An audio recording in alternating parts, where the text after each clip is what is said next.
Halo Sobat VR, kembali lagi di channel YouTube Daler VR.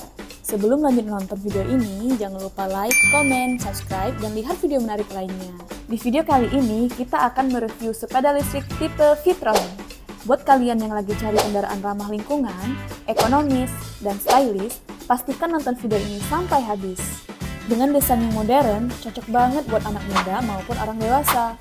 Sepeda ini punya rangka yang kokoh dan tersedia dalam beberapa pilihan warna. Untuk power motor 350 watt dan maksimal power 700 watt. Dengan kecepatan 30 km per jam dan jarak tempuh 60 km per jam, sepeda ini tentunya bisa di jalan tanjakan maupun jalan yang tidak rata.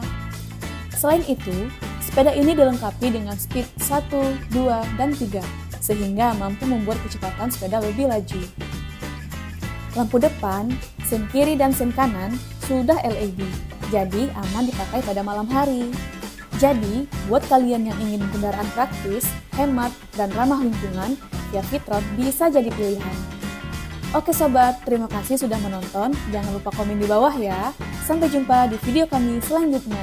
Bye-bye.